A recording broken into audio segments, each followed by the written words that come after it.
If you've been trying to crunch your way to a flatter stomach, hit pause. Crunches won't spot burn belly fat, and the science is crystal clear on that. But there is a faster, smarter way to shrink your waist, and it starts with changing the big rocks: how you eat, how you move, and how you recover. Today, I'm walking you through a realistic, science-backed plan to lose belly fat faster, without starving, without crazy workouts. And I'll give you a simple 14-day kickstart you can start tonight. Welcome to EDUX Talks. I'm really glad you're here.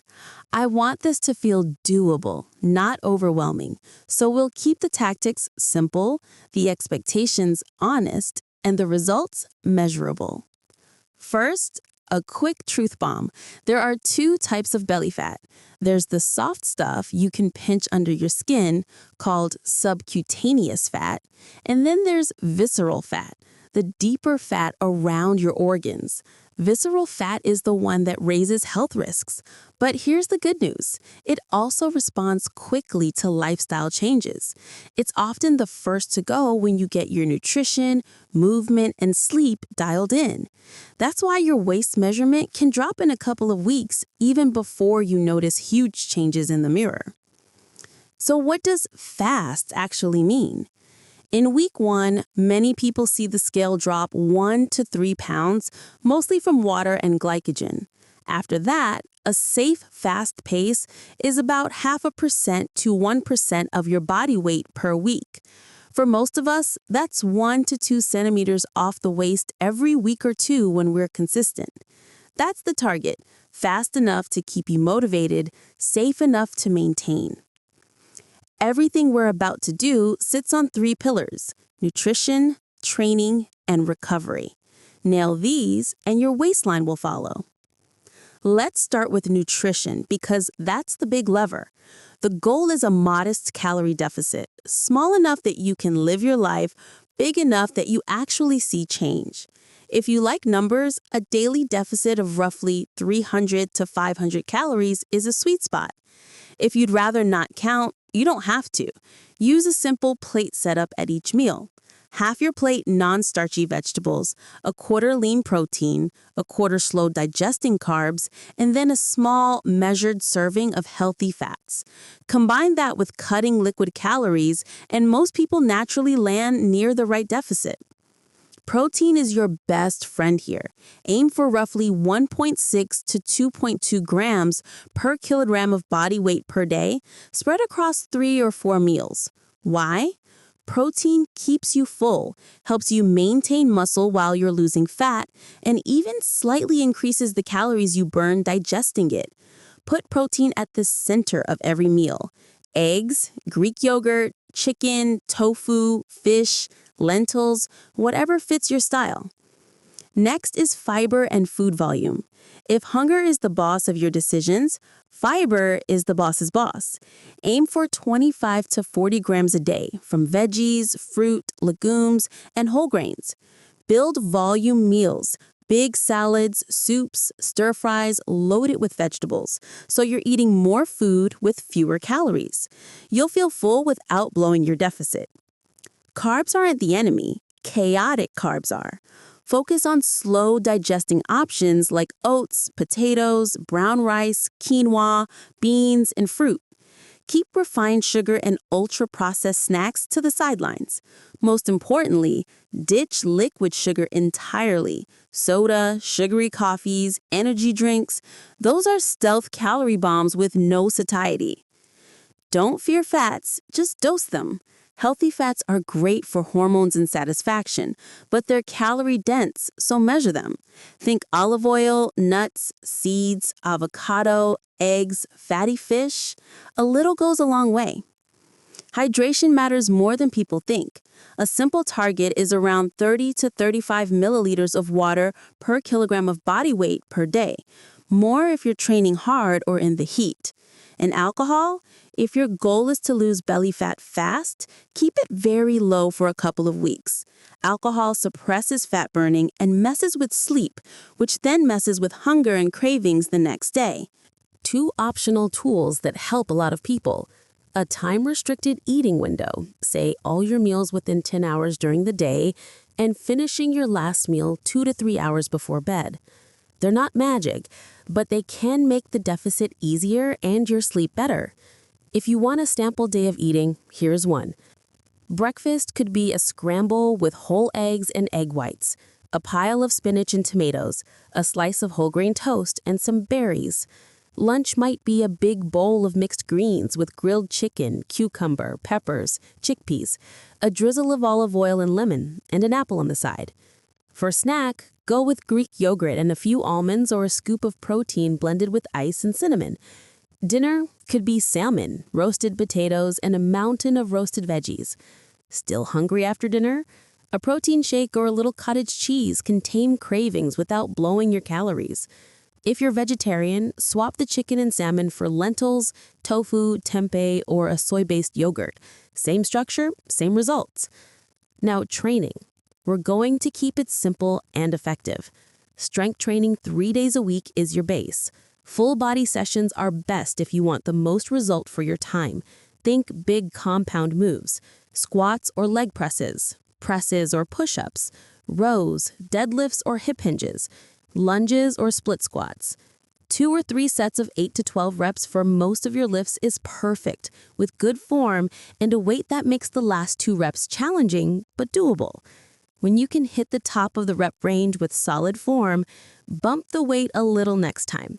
Add a short core finisher, planks, side planks, dead bugs. Just 5 minutes at the end is enough. Outside the gym is where a ton of fat loss happens. Your daily movement, your steps, is a quiet superpower. Aim for 8 to 12,000 steps a day. It sounds like a lot until you break it up. Take a 10-minute walk after meals. Park farther away. Take your calls while walking. Those extra steps add up to hundreds of calories burned per day without hammering your recovery. Cardio supports all of this. Do 2 sessions a week of easy to moderate work, what's often called Zone 2, at a pace where you could speak in full sentences. That might be a brisk walk, cycling, or a light jog for 30 to 45 minutes. If you like high intensity and you recover well, one short HIIT session is optional. For example, 20 seconds fast, 40 seconds easy, repeated 8 to 10 times. If HIIT wrecks you or stresses your joints, skip it.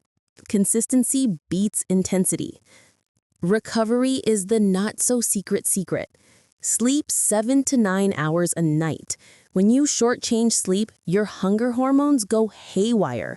Ghrelin goes up, leptin goes down, and people routinely eat a couple hundred extra calories the next day without realizing it. Keep your room dark and cool, reduce screens an hour before bed, and set a bedtime alarm so you don't accidentally scroll your sleep away. Cut caffeine at least 8 hours before bed, earlier if you're sensitive. Manage stress. Chronic stress elevates cortisol and tends to drive fat storage around the middle for a lot of people. You don't need an hour of meditation. Just give yourself 5 to 10 minutes a day. Try box breathing, 4 seconds in, 6 out. Or take a quiet walk in daylight. A little consistency here makes a surprising difference. Let's talk measurement, because what you measure improves. Weigh yourself in the morning, after the bathroom, and before eating. Don't obsess over the daily number. Look at the weekly average. Measure your waist at your belly button once per week after a normal exhale. Take simple progress photos, front, side, back, in the same lighting each week. And keep a quick checklist of your habits. Protein at each meal, steps, sleep, workouts. Those are the levers that move the numbers.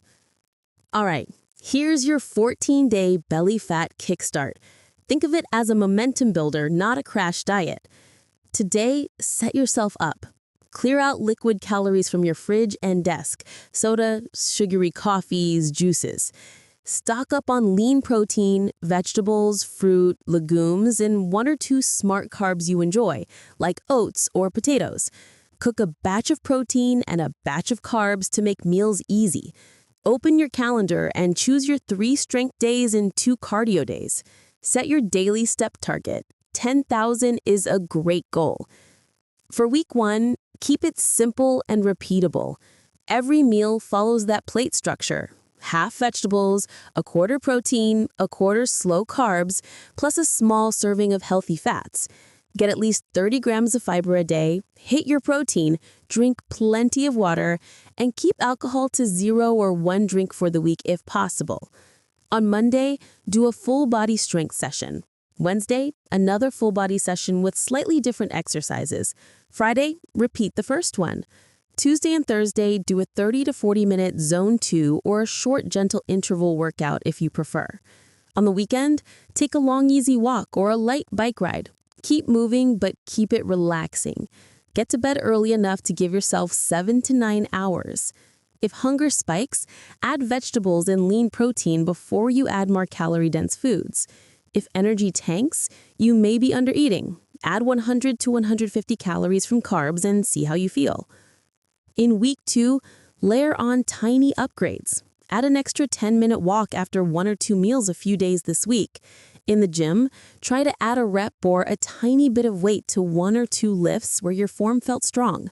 Keep alcohol low, keep sugar low, and keep your bedtime consistent. By day 14, you should see your waist down 1 to 3 centimeters and your weekly weight average starting to trend downward. If nothing's moving, tighten portions slightly, especially oils, nut butters, and carb servings, or add 1,500 to 2,000 steps per day. Give that adjustment another 10 to 14 days before you tweak again. A few quick answers to questions I know will pop up. Do ab exercises burn belly fat? No. They build and strengthen your core, which is great for posture, performance, and lower back health, but they don't spot burn fat. Still, they're worth 5 focused minutes at the end of your strength sessions. Is intermittent fasting required? Not at all. It's just a tool that helps some people eat a little less without tracking. If it makes you feel restricted or leads to nighttime binges, skip it. Are carbs at night bad? Also, no. What matters most is total calories and protein over the whole day. Some people even sleep better with some carbs at dinner. Do you need fat-burning supplements? Generally, no. Caffeine can curb appetite and nudge energy, and creatine can help you maintain strength and muscle while dieting. But the real results come from protein, steps, sleep, and strength training. If you have health conditions or take medications, talk to your healthcare provider before starting supplements or big diet changes. What if you hit a plateau? First, check your consistency. Protein, steps, sleep, training, and tracking. Most stalls are really a consistency dip. If you're truly consistent for 2 weeks with no change, shave about 150 calories from your daily intake, or add a couple thousand steps per day and reassess after another week or 2. One more tip that's especially helpful for women: expect weight and waist fluctuations across your cycle. Water retention can mask fat loss for a few days. That's why we track weekly averages and waist measurements, not just single days. Mindset matters more than perfection. Aim for 80 to 90% consistency. You don't need a flawless day, you need a string of good enough days. If you miss a workout, take a walk tonight. If lunch went off the rails, make dinner a protein and veg reset and move on. One meal doesn't make you, and one meal doesn't break you. The pattern is what changes your body. If you found this helpful, let me know in the comments what day you're starting and what your biggest challenge is. Snacking, late night cravings, low energy, whatever it is. I read your comments and I'm here to help. And if you want more science-based, no-nonsense guides like this, subscribe to EDU Talks so you don't miss the next one. I'm rooting for you. Start tonight. Set up your meals, schedule your workouts, put your walking shoes by the door, and commit to 14 days. Follow the plan, track the basics, sleep like it matters because it does, and watch your waistline respond. You've got this.